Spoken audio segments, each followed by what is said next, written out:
মোটা দাগে আমাদের যুক্তিগুলো থাকবে প্রথমত শুল্ক কমানো এবং দ্বিতীয়ত হলো যে আমাদের ট্রেড রিলেটেড আরও যে ইস্যুসগুলো আছে সেগুলোকে আমরা যাতে করে অসুবিধাজনক পরিস্থিতি না পড়ি।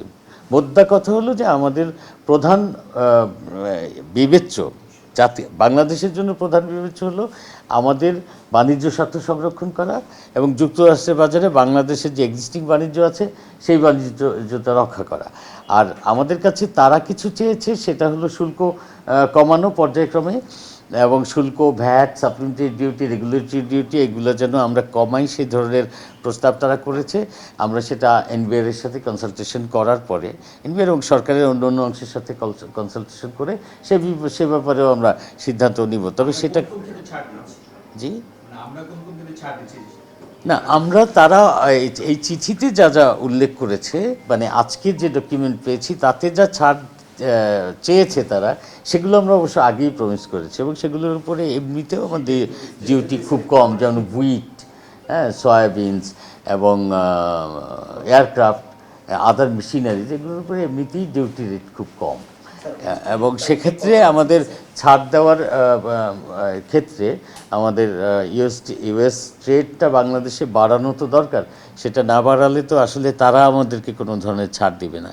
কাজে আমরা আলাপ আলোচনা করে কিছু ছাড় তো দিতে সম্মত হতেই হবে।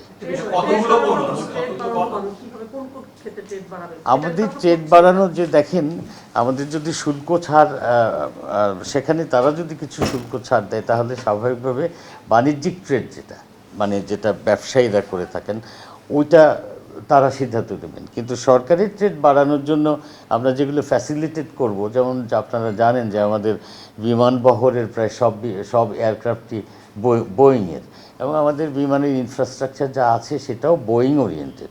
কাজে বোয়িংয়ের ফ্লাইট কেনার জন্য আমাদের কিছু আদেশ দেওয়ার কথা রয়েছে খুব শীঘ্রই। আমরা সেভাবে নেগোসিয়েশনও করেছি বোয়িংয়ের সাথে। এছাড়া তুলা আমদানিকে আমরা প্রমোট করব, সেটা করার জন্য তুলার উপর আপনারা জানেন যে এমনিতেই শূন্য শুল্ক, কিন্তু সেখানে আমেরিকান তুলা আমদানি যাতে বেশি হয় সেজন্য আমরা কিছু ফ্যাসিলিটি এখানে তৈরি করে দিব। এটা গেল তুলার ক্ষেত্র। সরকারি খাতে যে সমস্ত ফুড গ্রেন কেনা হয় সেক্ষেত্রে আমরা আমেরিকাকে একটু প্রাধান্য দিব। তো এভাবে আমরা আসলে আমেরিকান ট্রেডটা বাড়াবো। আর আপনারা জানেন যে আমাদের মিলিটারি ইকুইপমেন্টেরও একটা বড় অংশ আসলে আমেরিকা থেকে প্রকিউর করা হয়, সে সমস্ত ক্ষেত্রটাও আমরা বিবেচনায় নিচ্ছি। না, কিছু না হলে প্রেশার হবে সেটা তো সবাই বুঝে, এবং সেটা যাতে না হয় সেজন্য তো আমরা যাচ্ছি আলোচনা করতে।